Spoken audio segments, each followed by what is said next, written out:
Hi, I'm Andrew and I teach.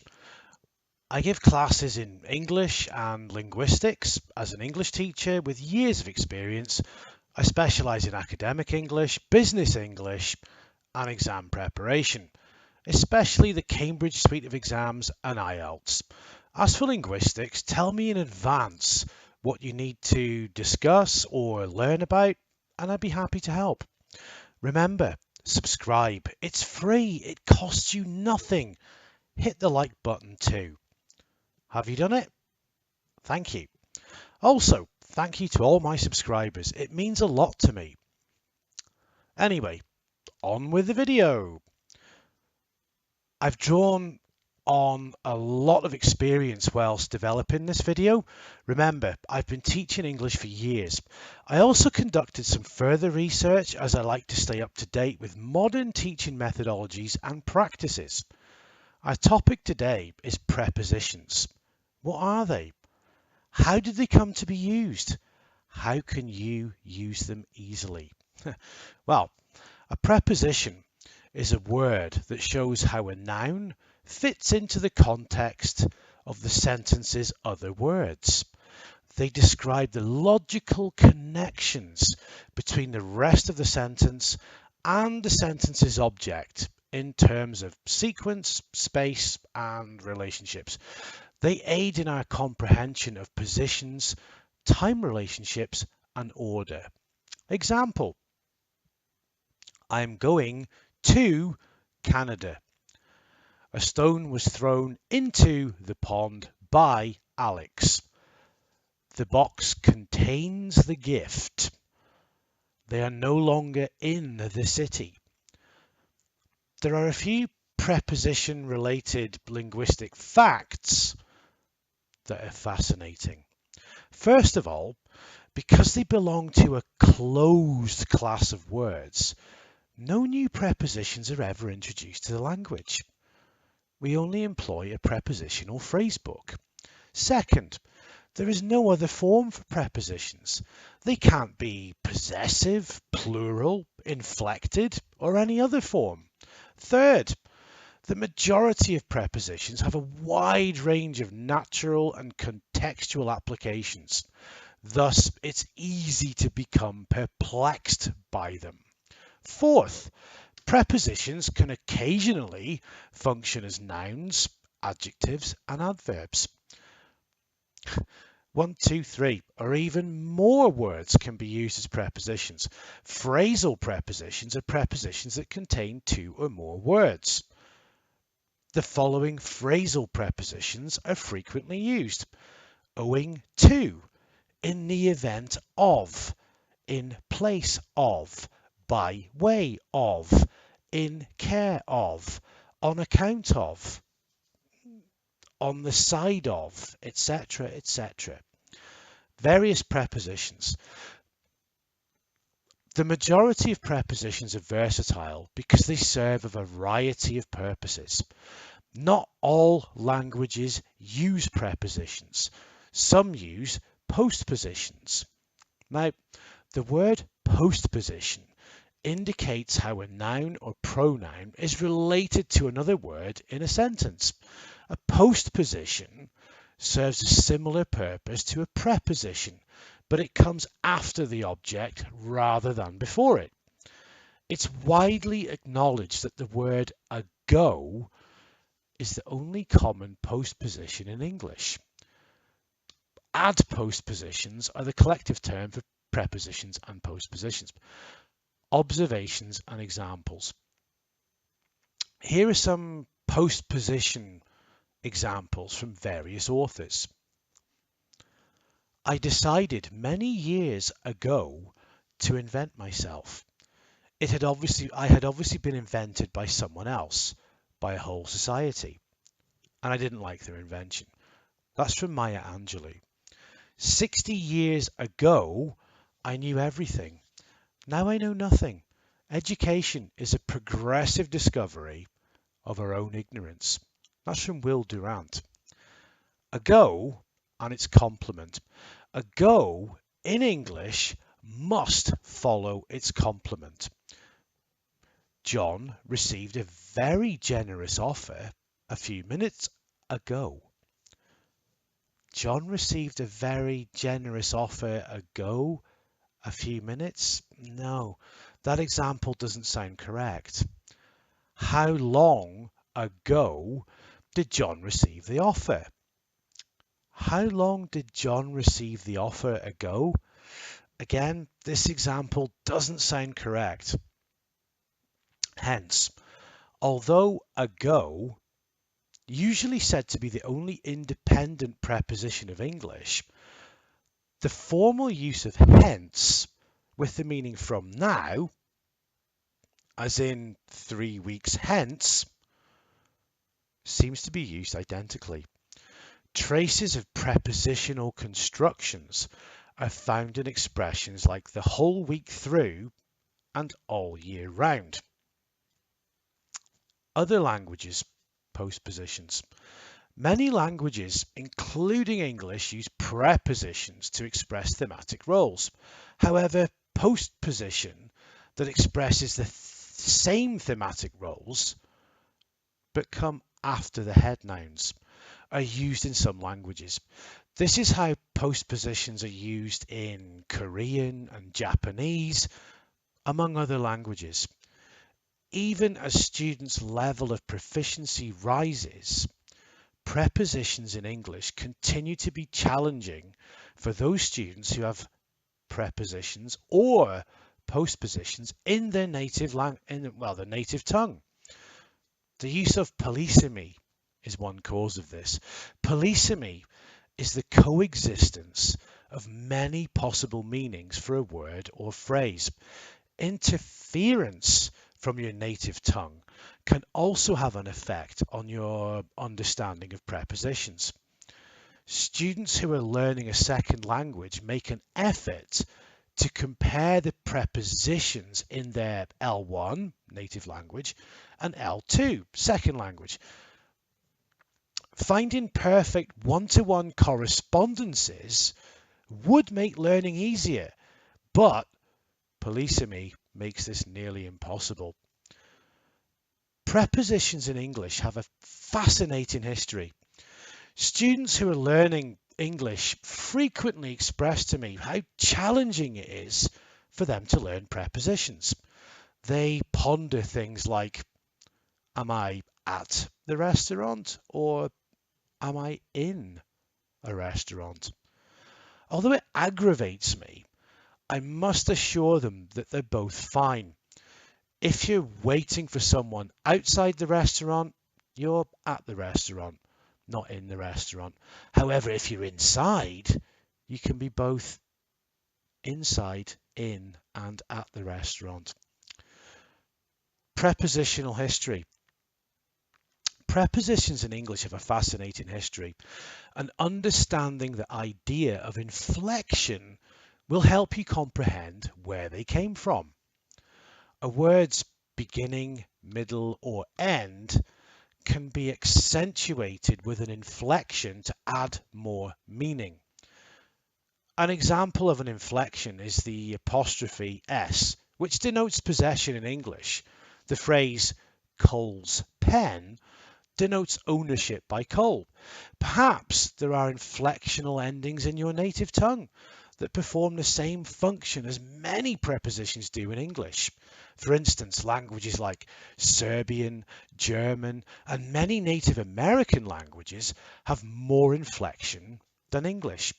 Latin has a lot of inflections. Old English was an inflected language, it turns out. In Middle English, almost all of the word inflections that had previously provided meaning were lost. Nobody's exactly sure why, but experts theorize that it had something to do with interactions between English speakers and the Vikings, who spoke Old Norse, as well as a difficulty in hearing the differences in pronunciation between similar endings like on, en, and an. During the Middle English period, people gradually began to use prepositions in place of inflectional endings because people still needed to convey the meanings that the inflectional endings provided. For instance, where Old English would have said to the ships using a preposition and the usual ending, Middle English came to say instead "Thyme skip 'em," according to the Cambridge Encyclopedia of English Language. Prepositions are difficult to define.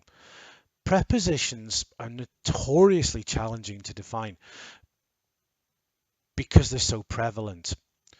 As evidenced by our experience with in the restaurant, at the restaurant, they frequently have overlapping and multiple meanings.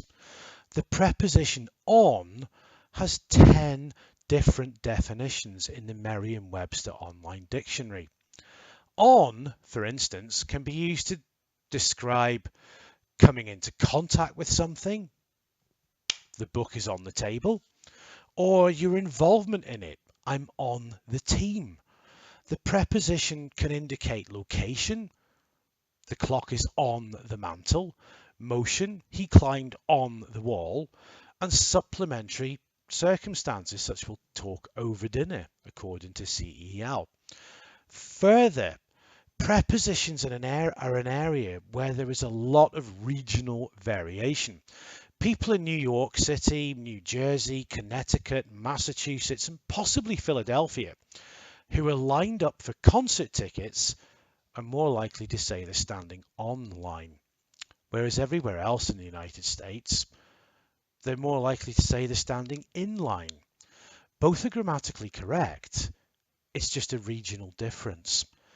And there's at least one generational difference in American English too. Older people are more likely to say something happened by accident, whereas younger people are more likely to say something happened on accident. This is true of British English. We use by accident. However, a lot of the younger generation are using on accident.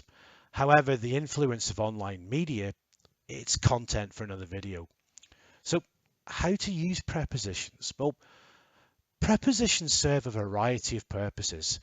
We should be careful with these words because of the relative length. The majority have 6 letters or fewer, and frequently inappropriate placement in the grand scheme of things. Prepositions have essentially 2 purposes: connecting the noun, all kinds of nouns, to the rest of the phrase is the preposition's first purpose. The second purpose of a preposition is to indicate the location of a noun, a person or an object. Time prepositions are used to make clear when something or someone is acting in a sentence. Prepositions of time, such as at, on, in, while, during, etc., provide an example. Prepositions of place describe the location of someone or something. Prepositions of place like at, on, in, etc. Prepositions denoting direction are used to specify where someone or something is going. Prepositions for direction include under, over, right, left, etc. So, 1. Prepositions come before nouns, normally. 2. Prepositions are compatible with all types of nouns, including collective nouns and pronouns. 3. Prepositions can be used before a gerund or verb in noun form, but not after a verb. 4. There are no variations or exceptions to the aforementioned criteria. So, prepositions in English can be very tricky to utilize effectively. They can cause a lot of issues for both teachers and students. First off, most prepositions, especially the popular ones, serve a variety of purposes. Depending on whose dictionary you consult, The preposition at, for instance, can serve up to 18 different purposes. Prepositions can be difficult to learn as vocabulary items on their own, thus it's common for English language learners to ask teachers to define words like at. Second, there's no logical way of decoding which preposition goes after a particular noun, verb, or adjective. Consider these examples. The reason for, arrive at, angry with somebody, on a train. In many instances, the correct preposition cannot be guessed, so the expression must be learned as a whole. The problem is compounded when a particular vocabulary item, again, it's those commonly used ones that are often guilty, well, it flirts with many different prepositions, making teaching and learning a longer process than we may initially account for.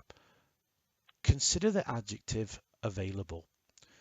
Tickets are available from the box office. Not enough data is available to scientists. No figures are available for the number of seats sold. There are plenty of jobs available in the area. All of these sentences are correct, yet in each case the adjective goes with a different preposition. We need to consider how we would deal with phrases such as the reason for, and the best way to teach and learn words such as available that go with multiple prepositions. Dependent prepositions are another part of the English language which you must study at intermediate and advanced levels, but we're not going to examine those here. That'll be the focus for another video. The best way to learn how to use prepositions is to read and listen. Once you've studied them, you'll notice them more when you receive English input. Take notes when listening or reading. When you come to your speaking class, try to use the new structures which you've learned. Your teacher will then correct or guide you and provide further examples of how you should use these complex words. Unfortunately, there is no magic bullet here. You need to invest time, have patience, and practice using them. When a verb is part of a longer sentence, it's often followed by a specific preposition. I agree with Mike. She listens to the radio a lot. He thanked me for the flowers. There are no grammatical rules to help you know which preposition is used with which verb, so it's a good idea to try to learn them together. To help you do this, write new vocabulary in your notebook in a sentence or phrase. And that's it for this video. Thanks for watching. If you'd like to benefit from online English classes with me, well, please message me. If you would like me to dive deeper into any of the topics presented here, please let me know in the comments section below. Also, I'd like to develop this into a learning community, so please comment below. If there's any aspect of the English language you would like me to write a video about, again, please comment below. Also, if you'd like quality, communicative English classes, please let me know. Thanks, and see you next time.